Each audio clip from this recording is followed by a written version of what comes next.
बिस्मिल्लाहिर्रहमानिर्रहीम। अपने वादे के मुताबिक, क्योंकि मैंने ये कहा था कि आज 3 बजे मैं स्टार्ट करूँ, तो मैं आज 3 बजे बजते ही आपसे गुफ्तगू करने के लिए हाज़िर हो गया हूँ। तो बेसिकली जो टॉपिक पिछली दफ़ा मैंने आप लोगों के साथ शेयर किया, उस पर काफ़ी अच्छा फीडबैक आया। उस पर काफ़ी लोगों ने मुझे जो था उस पर अच्छा फीडबैक दिया। कुछ नए क्वेश्चंस थे, उसके हवाले से मैं उनको ज़ाती तौर पे उनके नंबर्स पे उनको रिप्लाई भी करता रहा। और फिर मुझे ये एक सीक्वेंस ये बना कि कुछ दोस्तों की तरफ से कुछ ऐसे टॉपिक के सीक्वेंसेस आए कि मुझे ये फील हुआ कि ये एक अच्छा सीक्वेंस होगा कि हम एक दूसरे से महवे गुफ्तगू भी हो रहे हैं और मुख्तलिफ छोटे छोटे टॉपिक्स जो हैं उसको हम कवर कर रहे हैं। तो जो टॉपिक्स मुझे शेयर किए गए थे कि जिन पे मैं छोटी छोटी वीडियोस बनाऊं, तो उसमें से जो मुझे सबसे ज़्यादा दोस्तों की तरफ से जो टॉपिक मेरी तरफ रेफ़र किया गया वो क्रॉस एग्जामिनेशन के हवाले से था।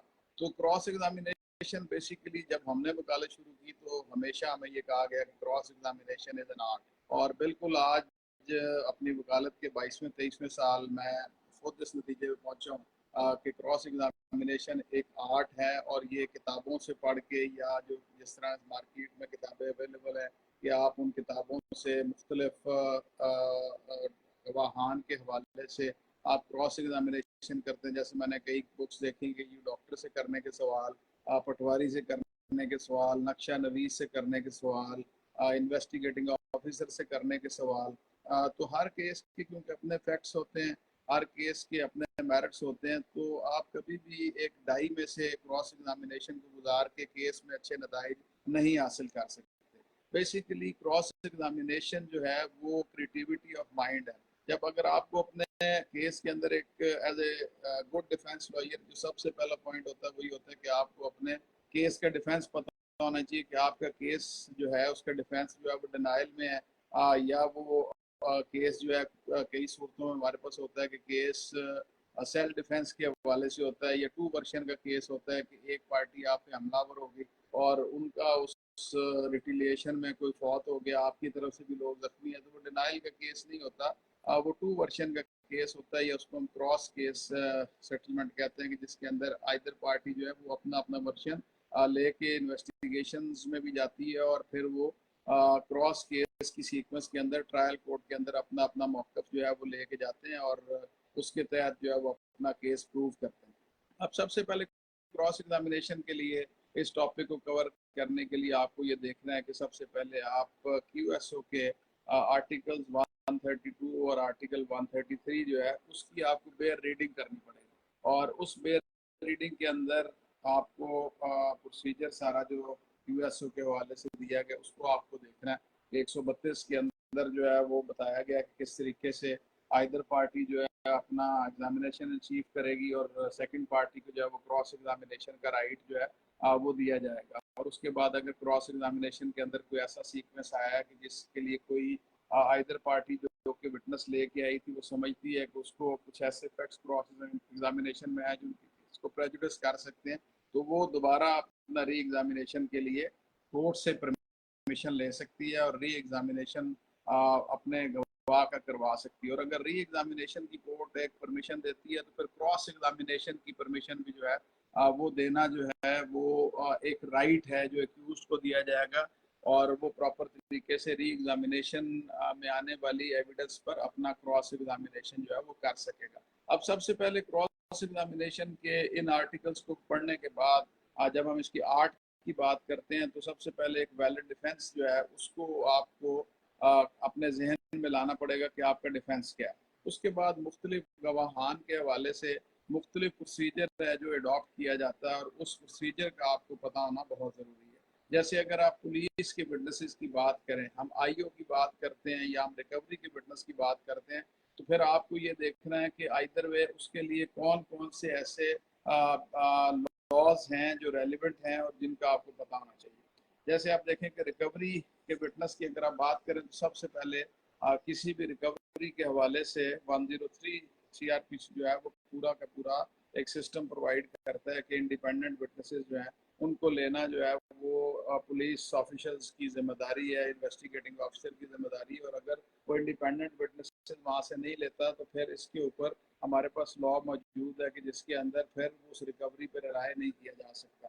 तो इसी तरह से अगर आप चलते हैं, जैसे आप बहुत ज़्यादा हमारे पास जो हर्ट केसेस हैं या हमारे पास क्रिमिनल ट्रायल के अंदर मर्डर ट्रायल है, तो उसके अंदर एमएलसी के हवाले से या पोस्टमार्टम रिपोर्ट के हवाले से, जिसे हम पीएमआर कहते हैं, उसके हवाले से ये डॉक्यूमेंट्स जो हैं इनका आपको सबसे पहले पता होना ज़रूरी है।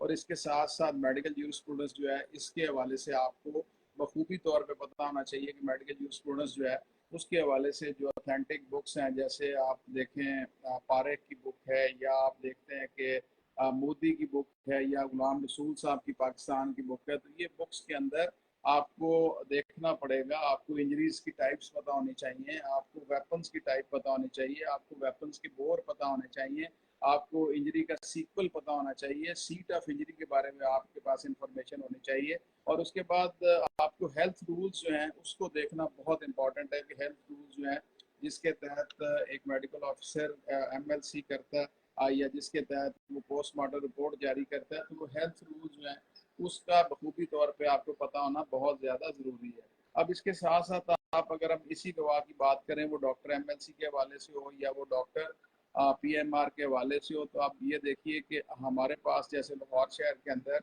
हेल्थ रूल्स जो थे वो अमेंड होने के बाद पहले ये था कि हेल्थ रूल्स के अंदर सूरज की रोशनाई के अंदर पोस्टमार्टम किया जाता था, कि जब तक सूरज है उस वक्त तक पोस्टमार्टम किया जाता था। लेकिन ये पुराने दौर की, पुराने अदवार की बात थी। अब क्योंकि लाइट अवेलेबिलिटी है, लाइट अगर ना हो तो जनरेटर की फैसिलिटी है, तो ये 24/7 अब पोस्टमार्टम होता है।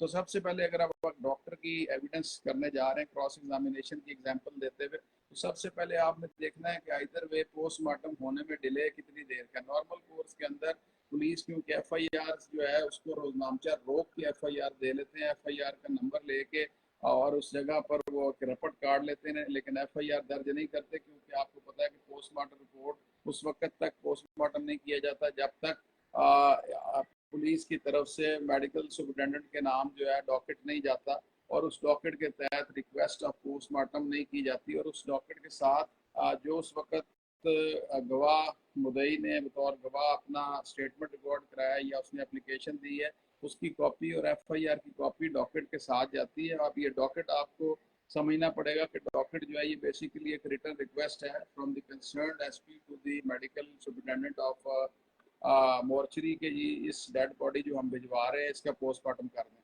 और वहाँ पे हेल्थ रूल्स ये हैं कि जब तक पुलिस डॉकेट नहीं आएगा, जब तक एफआईआर की कॉपी नहीं आएगी, तो उस वक्त तक पोस्टमार्टम जो कंडक्ट नहीं किया जाएगा। और डॉक्टर जो है उन डॉक्यूमेंट्स के ऊपर अपने इनिशियल सिग्नेचर्स भी करता है, जो इस बात की गमालदी करते हैं कि जब पोस्टमार्टम किया गया था तो उस वक्त एफआईआर दर्ज थी। इसकी ज़रूरत क्यों पेश आती है, ये आपके ध्यान में एक सवाल आना चाहिए। इसका जवाब ये है कि अगर देखिए कि अगर पोस्टमार्टम पहले हो जाए और एफआईआर दर्ज ना हो, तो फिर तो मुलजम के साथ बड़ी सख्त ज्यादती होगी कि प्रोसिक्यूशन अपना केस जो है पोस्टमार्टम रिपोर्ट लेने के बाद इन लाइन कर देगी। क्योंकि नॉर्मल कोर्स के अंदर जब उन्होंने लिखवाया होता है कि एक आदमी ने फायर मारा जो सीने में लगा और कमर से निकल गया, लेकिन जब पोस्टमार्टम आता है तो पता लगता है कि फायर लगने वाली जो एंट्री है वो बैक साइड से है और एग्जिट उसका फ्रंट साइड से है। तो इसका फायदा हमेशा शक का फायदा एक्यूज को जाता है, और जो झूठे गवाह होते हैं उनके साथ मेडिकल एविडेंस जो है वो करैबोरेट नहीं करती।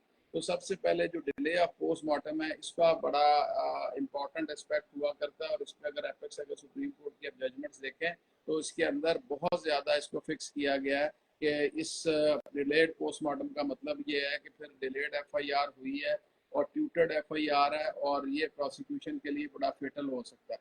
तो इसके अंदर आपको सबसे पहले ये देखना है कि ये डिले, डॉक्टर साहब से आप सवाल करते हैं कि जी देखें ये 24 घंटे फैसिलिटी अवेलेबल है, वो कहते हैं जी बिल्कुल अवेलेबल है। तो आप कहते हैं कि जी आपने डिले क्यों किया, आपने डिले इसीलिए किया कि आपको पुलिस पेपर, और जब आप पोस्टमार्टम देखेंगे उसके ऊपर लिखा होता है कि डेड बॉडी के टाइम रिसीव होने का, डेड मोर्चरी के अंदर लिखा हुआ है कि डेड बॉडी दोपहर 1 बजे मौसूल होगी, लेट्स सपोज 3 सितंबर को, और पोस्टमार्टम हुआ 4 सितंबर को। तो उसके ऊपर ही आप देखें तो उसमें लिखा होता है कि police papers on arrival of police papers, और पुलिस पेपर्स 4 तारीख को मौसूल हुए। तो आप उस पर डॉक्टर साहब से सवाल करते हैं कि डॉक्टर साहब देखिए कि आपने पोस्टमार्टम में ये लिखा है कि आपके पास पुलिस पेपर डेड बॉडी के साथ मौसूल नहीं हुए। तो वो कहेगा बिल्कुल मौसूल नहीं हुए। मतलब ये है कि पुलिस पेपर्स आपको फिर अगले दिन मौसूल होगा। बिल्कुल मुझे अगले दिन मौसूल हुआ कि डॉक्टर साहब अगर आप को पहले दिन डेड बॉडी के साथ पुलिस पेपर्स आ जाते तो आप 4 तारीख की बजाय 3 तारीख को पोस्टमार्टम कर देते हो। बिल्कुल मैं इसी तरह, अब आपने एस्टैब्लिश कर लिया फैक्ट कि ये पोस्टमार्टम जो है ये एक दिन के डिले से हुआ है और डिले डॉक्टर साहब की वजह से नहीं है बल्कि डिले पुलिस की वजह से। तो आपने एस्टैब्लिश कर लिया एक डाउट कि ये क्योंकि पोस्टमार्टम अगले दिन हुआ है तो पोस्टमार्टम अगले दिन होने की वजह ये हो सकती है कि पोस्टमार्टम एफआईआर ना होने की वजह से या डिलेड एफआईआर की वजह से हुआ। और डिलेड एफआईआर हमेशा शक की नजर से देखी जाती है और जब ये शक की नजर से देखी जाती है तो फिर इसका सीक्वेंस ये है कि फिर पूरे तरीके से उसका फायदा मुलजम को मिल सकता है। लेकिन अगर इसी तरह आप, मैं एक लम्हे के लिए यहाँ पे रुक के आपको, क्योंकि मैं डिफेंस साइड की बात कर रहा था, अब आप अगर कंप्लेनेंट काउंसिल हैं तो आप इसका री एग्जामिनेशन इस तरह से कर सकते हैं कि आपके पास जजमेंट्स हैं कि जिसके ऊपर आपने ये देखना है कि फासला जो था, कई दफ़ा डेड बॉडीज गाँव से आती हैं और पोस्टमार्टम के लिए जो मोर्चरी या हॉस्पिटल होता है उसके अंदर 30, 40, 50 किलोमीटर का फासला होता है और उस फासले के सीक्वेंस से आप इसको जस्टिफाई कर सकते हैं कि ये डिले ऑफ पोस्टमार्टम जो है ये फासले की वजह से है या ये इस वजह से हुआ क्योंकि गाँव के जो हॉस्पिटल्स हैं उनके अंदर फैसिलिटीज कम है, डॉक्टर्स कम है और बहुत ज्यादा वहाँ पे आउटडोर्स का रश होता है जिसकी वजह से पोस्टमार्टम डिले हुआ है और ट्यूटरिंग नहीं की गई और डिलेड एफआईआर नहीं है। तो इस तरीके से आप अपने केस के मेरिट के मुताबिक उस सिचुएशंस को यूटिलाइज करते हैं और उस सिचुएशन के ऊपर आप क्रॉस एग्जामिनेशन या री एग्जामिनेशन अचीव करते हैं। अब इसके बाद हम आगे चलते हैं कि डॉक्टर की एविडेंस के अंदर जब आप उस एविडेंस को देख रहे हैं तो बहुत ज्यादा हमें ये देखना है कि उसके अंदर एक बहुत ज्यादा पीएमआर के अंदर आपको वर्ड मिलता है। आप देखते हैं कि उसके अंदर आपको रिगर मोटिस कि जब एक फौत होने के बाद बॉडी के अंदर नेचुरल सीक्वेंस के अंदर अकड़ाव पैदा होता है तो वो अकड़ाव जो है वो सर्दी और गर्मी के अंदर डिफरेंट सीक्वेंस के अंदर डिफरेंट टाइम कंज्यूम होने के साथ आता है कि वो अकड़ाव का प्रोसेस सर्दियों में ज़रा जल्दी हो सकता है, गर्मियों में डिले से होता है। तो वो उन्होंने रिगर मोटिस के अंदर अपनी डॉक्टर ने ऑब्जर्व किया होता है। पोस्ट आपको वो कहते हैं कि डेथ जो है वो तो 1 घंटे पोस्टमार्टम से पहले 1 घंटे पहले हुई है। वो अगर रिगर मोटिस वो कहता है कि जी रिगर मोटिस जो फुली डेवलप था और गर्मियों का मौसम था तो ये समझा जाएगा कि ये डेथ घंटा पहले नहीं हुई है, ये कम से कम 7-8 घंटे पहले डेथ हुई है जो रिगर मोटिस जो है पूरी तरह से डेवलप हो चुका है। तो इस सीक्वेंस के अंदर रिगर मोटिस का देखने के लिए आपको मूदी और पारेख को पढ़ना पड़ेगा। इसी तरह मैंने आपको बताया कि रिगर मोटिस के बाद वो ऑब्जर्वेशन डॉक्टर की तरफ से होती है कि वो इंजरीज के हवाले से मेंशन करता है डॉक्टर कि ये इंजरी जो है इस पे ब्लैकनिंग है, इस पे टैटूइंग है, इस पे स्मजिंग है, इस पे बर्निंग है।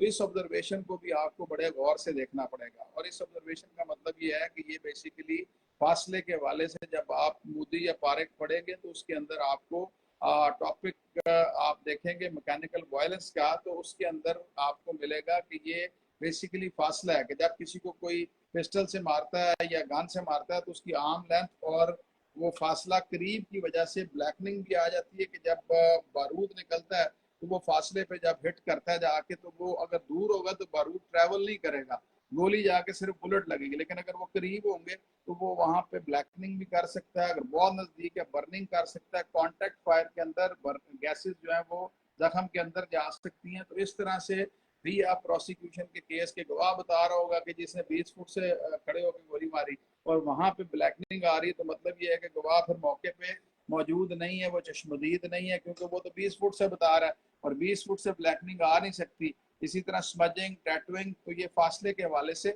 जब आप मैकेनिकल वायलेंस का चैप्टर पढ़ेंगे तो उसके अंदर आपको मिलेगा। फिर उसके बाद ये देखना है कि एक गवाह ने कहा कि क्लाशनकोफ से मुसल्ला था। अब क्लाशनकोफ का जब आप सॉफ्ट वेपन्स या मैकेनिकल वायलेंस के चैप्टर पढ़ते हैं तो उसके अंदर इन वेपन्स की डिफरेंट काइंड्स बताई गई, इनकी फिर उसके बाद इसके बोर बताए गए। अब देखें जैसे क्लाशनकोफ या 222 या 223 बोर की जो गन है वो उसकी बड़े बुलेट्स हैं। इसी तरह 30 बोर का या 9mm का पिस्टल देखें तो उसका बुलेट छोटा होता है। इसी तरह अगर आप कारतूस की बात करें तो उसके अंदर पैलेट्स होते हैं। अब एक आदमी ने कहा कि क्लाशनकोफ से इसने फायरिंग की और डेड बॉडी के अंदर से पैलेट्स बरामद हुए। मतलब क्या हुआ कि पैलेट्स का मतलब बुलेट नहीं है, पैलेट्स का मतलब ये है कि फिर उसको छर्रे लगे हैं कि मतलब जो एसिलेंट से जो मुलजमान थे वो गोलियां जो उन्होंने चलाई हैं वो उनके पास वेपन जो था वो या 12 बोर गन थी या उनके पास रिपीटर था जिसके अंदर कार्ट्रिज कारतूस इस्तेमाल होता है।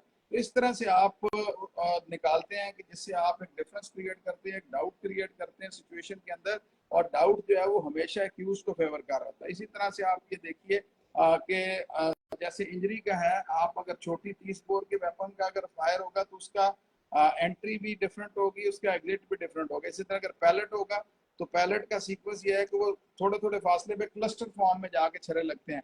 तो आप इंजरी की शेप से भी आपको पता चल सकता है कि इधर वे ऑकुलर सेट को मेडिकल एविडेंस कोरबरेट कर रही है या नहीं कर रही। इसी तरह से आप अगर देखिए कि जो क्लाशनकोव या 222 या 223 बोर का या G3 का फायर है, वो जाते हुए बुलेट छोटा होता है और पीछे से उसका जो एग्जिट मोड है वो बड़ा होता है। वो इस चीज की कमाल करता है कि ये फिर कोई बड़े वेपन का जो था ये फायर लगा है, और ये अगर वो 30 बोर बता रहे हैं या पिस्टल बता रहे हैं तो उसका ये नहीं हो सकता। तो इस तरीके से आप बेसिकली इंजरी, अब उसके बाद फिर ये भी देखना होता है कि जो बड़ा इंपॉर्टेंट है कि आपने ये देखना है कि इंजरी की एंट्री और एग्जिट जो है, कि अगर वहां पे उन्होंने लिखा है कि इन्वर्टेड मार्जिन है वूंड के, तो इन्वर्ट का मतलब ये है कि जब गोली लगी है तो अंदर चला गया ना, उसका जो सारा का सारा जो मास है वो फट के गोली लगने से अंदर चला गया, वो इन्वर्ट कर रहा है। इन्वर्ट मीन्स कि यहाँ से एंट्री है और जहां से गोली निकल रही है तो मास फट के बाहर निकलेगा तो एवर्ट कर जाएगा। एवर्ट का मतलब ये है कि वो वहां से फायर जो है वो बाहर तो एग्जिट हुआ है। तो यहाँ से हम इसकी जो इंजरी की बेसिकली फॉर्म्स हैं उसमें से हम देखते हैं कि ये एंट्री वोन कौन सा और एग्जिट वोन कौन सा, इसको भी फिर आप कोलैबोरेट करते हैं ऑक्यूलर के साथ, ये बात मैच कर रही है या नहीं मैच कर रही। तो इस सीक्वेंस के अंदर फिर हम इस चीज से भी एक डाउट क्रिएट होता है, और ये डाउट जो है फिर इसका फायदा, शक का फायदा 110% जो है वो एक्यूज को मिलता है। आप तारिक परवेज केस आप देख लें, यूब मसीह केस देख लें, उसके अंदर उन्होंने कहा कि अगर डाउट है तो डजन ऑफ डाउट की जरूरत नहीं, एक भी ऐसा डाउट अगर क्रिएट हो जाए कि जिससे एक ट्रायल कोर्ट के जज साहब कन्विंस हो जाए तो वो आपको acquittal as a matter of right मिलेगा, और इक्विटल जो है as a matter of grace नहीं दिया जाएगा। इसी तरह से फिर आगे आप चलेंगे तो आपको एक सीक्वल इसके अंदर मिलेगा कि आप इसी तरह से, आप मेरे कुछ दोस्तों ने मुझे सवाल किए कि जी आप साथ ये भी बताइए कि वो कौन से फैक्टर्स हैं जो कन्विक्शन के अलावा सेंटेंस को इफेक्ट कर सकते हैं। तो ये मैं आगे जाके इस चीज को भी कवर करूंगा। तो इसी तरह से डॉक्टर की एविडेंस जो है वो इस सीक्वेंस में आप क्वेश्चन वगैरह कर सकते हैं। इसके बाद फिर जैसे एमएलसी की मैं बात करूं तो प्रीवियस स्टेटमेंट के साथ आपने करना होता है, प्रीवियस स्टेटमेंट के हवाले से आपने कन्फ्रंट करना होता है किसी भी विटनेस को। अभी मुझे यहाँ से कोई दोस्त बता रहे हैं, मैसेज कर रहे हैं कि जी आपकी ये पिक्चर क्वालिटी पुअर है, तो मैं इस बात में माजरत खा हूँ, लेकिन जो मैं बात आपको कर रहा हूँ वो इंशाल्लाह ताला जब आप अप्लाई करेंगे तो वो पुअर नहीं होगी, वो बात इंशाल्लाह ताला वेरी गुड होगी। अगर आप इसको, मेरा एक्सपीरियंस है, अगर आप इसको शेयर करेंगे अपने किसी केस में तो इंशाल्लाह आपको अच्छे रिजल्ट्स मिलेंगे। मैं आता हूँ टॉपिक की तरफ। इसके बाद हम ये देखते हैं कि जब क्रॉस एग्जामिनेशन के अंदर प्रीवियस स्टेटमेंट जो है उसको कन्फ्रंट करना बड़ा इंपॉर्टेंट एक सिस्टम होता है। जैसे आप ये देखिए कि जो डॉक्टर जो है वो हिस्ट्री लेता है कि मरीज जब उसके पास आता है जख्मी हालत में, तो वो सबसे पहले पूछता है कि आप ये बताइए कि आपको कितने लोगों ने किस चीज से मजबूत किया है। अब वो उस वक्त तक FIR दर्ज नहीं हुई होती, वो कहता है जी मुझे एक शख्स ने डंडा मारा है मेरे सर के अंदर जिससे मेरा सर फट गया। बाद में FIR लिखवाने वाला जो है वो लिखवाता है कि जनाब इसके सर में तो चाकू मारा है। तो अब ये प्रीवियस स्टेटमेंट उसका है, पुलिस के पास नहीं है, लेकिन ये प्रीवियस स्टेटमेंट उसका डॉक्टर के पास है। तो ये प्रीवियस स्टेटमेंट जो है ये बिल्कुल आप उसको पुट कर सकते हैं, कन्फ्रंट कर सकते हैं। जब आप डॉक्टर के ऊपर क्रॉस एग्जामिनेशन कर रहे होते हैं तो आप उसको इस ब्रीफ हिस्ट्री के बारे में पुट कर सकते हैं कि डॉक्टर साहब देखिए ये जब आपके पास मजरूब आया तो इसने आपको ये तो नहीं कहा कि मेरे सर में किसी ने चाकू मारा है, इसने आपको उस वक्त कहा था, आपने हिस्ट्री में नोट किया है कि मुझे एक बंदे ने डंडा मारा जिससे मेरा सर फट गया। तो डॉक्टर कहेगा हाँ मैंने ये ऑब्जर्व किया। तो ये भी एक डाउट का सीक्वेंस क्रिएट कर देगा कि मजरूब और गवाह और मुद्दई झूठ बोल रहे हैं कि उस वक्त इन्होंने डॉक्टर को प्रीवियस स्टेटमेंट के अंदर डंडा लिखवाया था, लेकिन अब जो है इन्होंने आके इसको चाकू में तब्दील कर दिया है। तो ये भी एक डाउट का सीक्वेंस होगा, और ये आपके पास क्रॉस एग्जामिनेशन के इस तरह से मामला आप आगे लेके चलते हैं। फिर कई दफा ये होता है कि आप FIR में देखते हैं कि जी फलां बंदे ने मुझे सोटा मारा, और सोटा जो है वो मेरी टांग पे लगा, मेरी बाजू पे लगा। तो जब मेडिकल में देखते हैं MLC के अंदर तो वहां पे वो जरब ही नहीं होती। तो उस जरब के हवाले से अगर वो जरब नहीं होती तो डाउट क्रिएट हो जाता है। तो आप उस तरह पुट कर लेते हैं। यही बेल में भी आपके फायदा देगा, ट्रायल में भी आपको फायदा देगा। इसके बाद एमएलसी और पोस्टमार्टम के हवाले से जो मैं इंपॉर्टेंट बात आपको कहना चाहता हूँ वो ये है कि इसके अंदर काफी लैटिन वर्ड्स जो हैं या मेडिकल के हवाले से वर्ड यूज होते हैं जो हमारी वोकैबुलरी में नहीं होते, या उस वोकैबुलरी के अलावा हमारे पास उसके मीनिंग्स नहीं होते।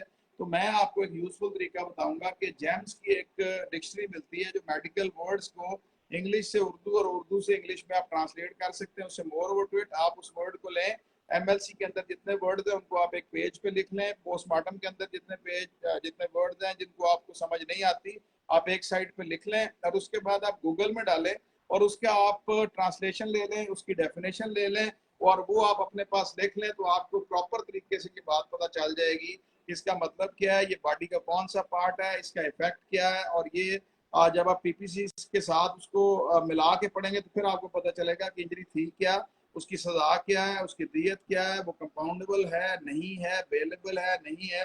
लेकिन सबसे पहले आपको उस टर्मिनोलॉजी को समझना जो है वो बड़ा इंपॉर्टेंट है।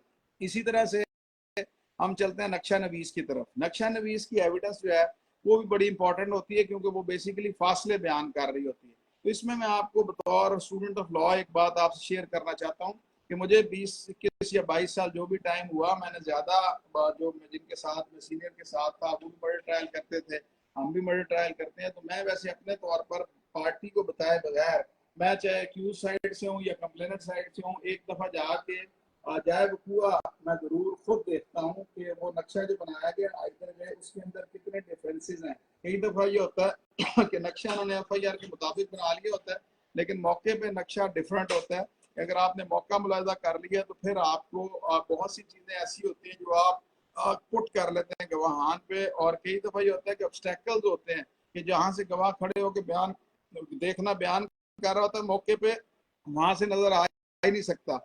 तो इस तरह से फिर आप उन पे चीजें पुट करते हैं तो बहुत सी चीजें जो है वो आप ऐसी निकाल लेते हैं जो आपको फायदा देती है। नक्शा नवीस जो है लाहौर शहर के अंदर नक्शा नवीस जो है वो प्राइवेट पर्सन है जो सेशन कोर्ट में बैठते हैं और पुलिस अरेंजमेंट करती है, कंप्लेनेंट से पैसे लेके उनको देती है और वो नक्शा बना देते हैं। लेकिन लाहौर से बाहर जो है नक्शा बनाना एक पटवारी की जिम्मेदारी है, हल्का पटवारी नक्शा बनाता है।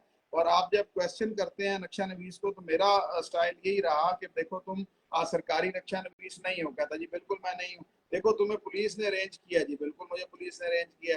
देखो तुम्हारी को मुरवजा फीस नहीं है, जी मेरी कोई मुरवजा फीस नहीं है। तुम्हें आईओ ने पैसे दिए मुदई से लेके, जी मुझे उसने मुदई से पैसे लेके दिए। यहीं पे आपको सजेशन आ जाता है कि देखो जो फिर उनको सूट करता था नक्शा उन्होंने आपका वही नक्शा जो है वो बना दिया है। और मैंने वैसे नॉर्मली ये देखा है कि अगर आप नक्शे को गौर से देखें तो जो इम्तियाजी निशानात जो होते हैं, जो पॉइंट्स रेड मुदई ने अपना तफ्तीशी ने लिखे होते हैं बिला स्केल के अंदर, वही कॉपी किए होते हैं बास स्केल के साथ नक्शा नवीस ने। इवन अदरवाइज के कई दफा तो मैंने देखा है कि वर्ड बाय वर्ड वो सेम होते हैं। तो हम ये सजेशन पुट कर देते हैं कि देखो जो मुदई ने नक्शा बनाया, जो नक्शा तफ्तीशी ने बनाया था, तुमने सिमिलर नक्शा बनाया है और तुमने वर्ड्स तक इम्तियाजी निशानात कॉपी कर दी हैं, तो वो हम उसको कन्फ्रंट करा सकते हैं। अब कन्फ्रंटेशन के अंदर बहुत सी चीजें ऐसी है कि जो प्रीवियस स्टेटमेंट के साथ आप कन्फ्रंट करा सकते हैं। अब मैं आ जाता हूँ मेन जो ऑक्यूलर सेट है उस तरफ। अब ऑक्यूलर सेट के अंदर आप नॉर्मल कोर्स के अंदर देखें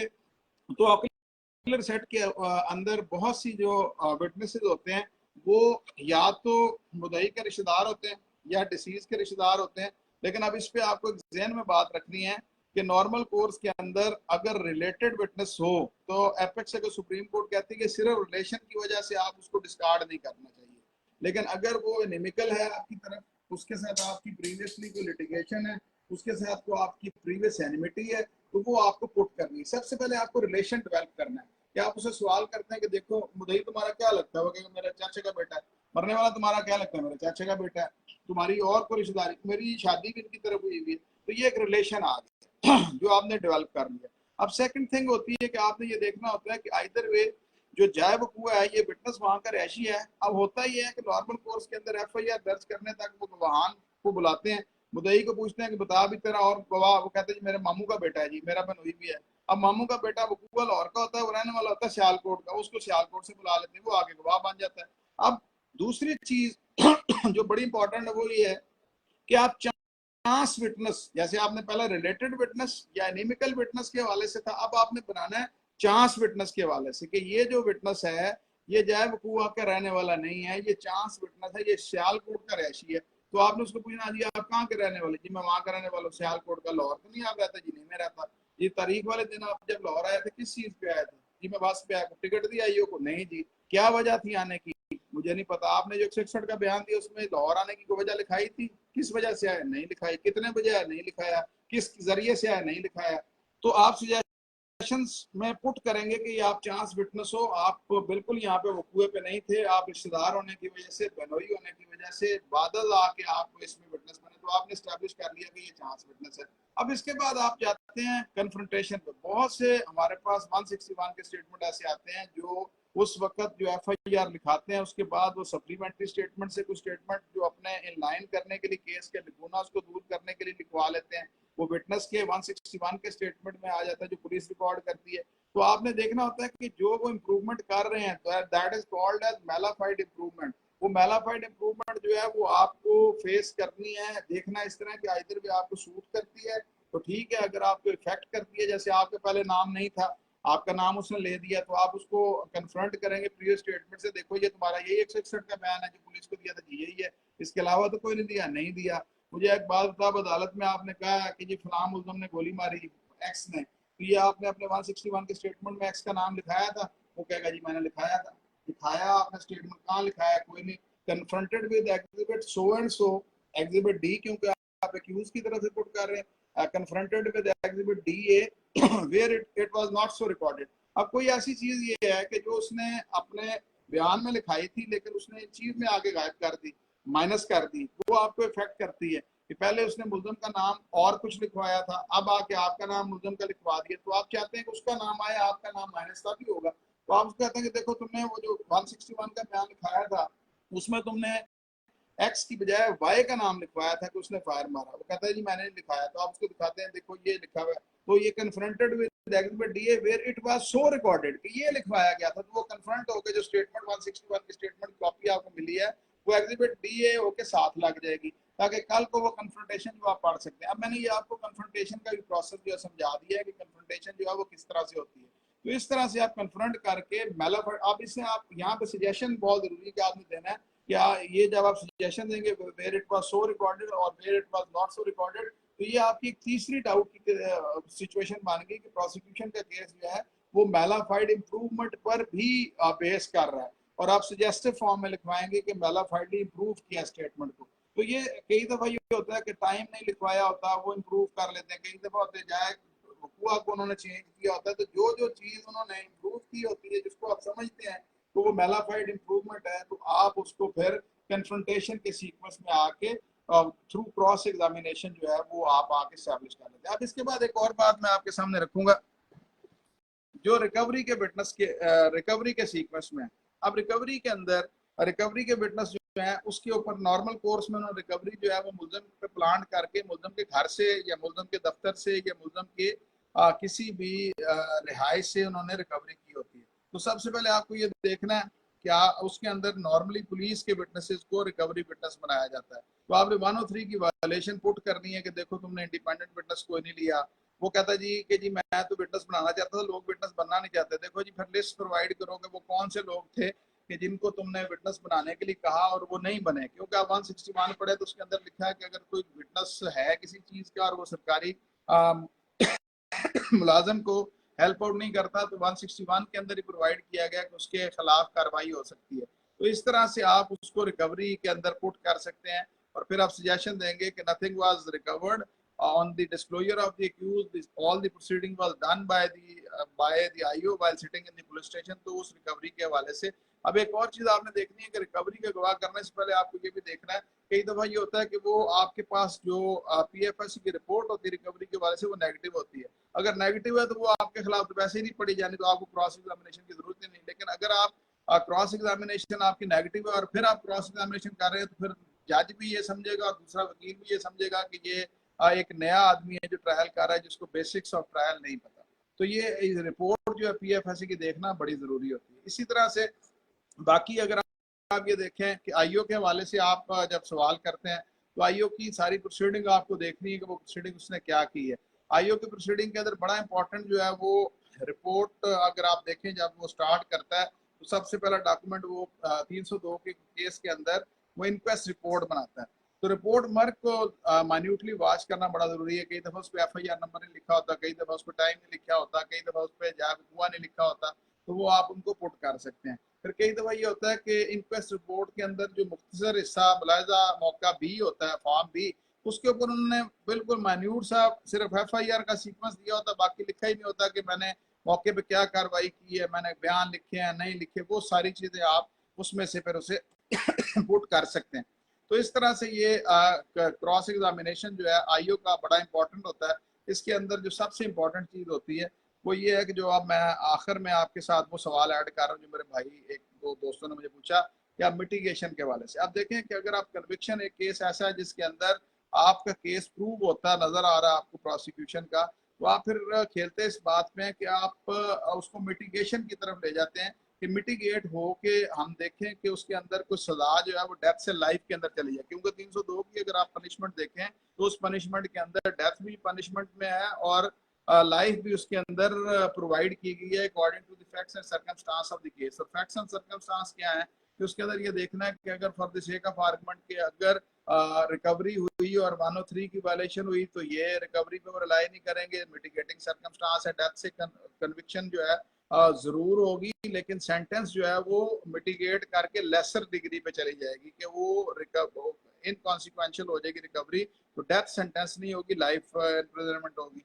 इसी तरह से मोटिव जो है वो बड़ा इंपॉर्टेंट क्वेश्चन है क्रॉस एग्जामिनेशन के अंदर जो आपको देखना है कि नॉर्मली प्रोसिक्यूशन अगर मोटिव सेट करती है तो फिर इस पे एपेक्स अगर सुप्रीम कोर्ट की जजमेंट्स हैं कि उनको प्रूव करना है मोटिव, और अगर वो मोटिव प्रूव नहीं कर सकते तो so then that is a mitigating circumstance कि वो मिटिगेट कर जाएगा और डेथ की बजाय प्रूव हुए केस में भी लाइफ इम्प्रिजनमेंट दी जाएगी, लेसर साइड की पनिशमेंट दी जाएगी। तो आप IO के ऊपर ये पुट करते हैं और आप अपने जो ऑक्यूलर सेट मुदई वगैरह सपोर्ट करते हैं क्योंकि उन्होंने मोटिव सेटल किया होता है कि जी ये आज वजह ना दी है कि कल झगड़ा हुआ था तो मोहल्लेदारों ने सुलह करा दी थी लेकिन रंज अपने जेन में रखा और आज फायरिंग करके कत्ल कर दिया। तो आप उन्हें कहते हैं कि जो कल की लड़ाई थी उसके आपने विटनेसेस पेश नहीं किए, वो कहते नहीं पेश किए। आप IO सपोर्ट करते हैं कि देखो तुमने जो मोटिव के हवाले से, वजनात के हवाले से कोई 161 का स्टेटमेंट नहीं लिखा क्योंकि पुलिस ने नॉर्मली लिखा ही नहीं होता, वो कहता नहीं लिखा।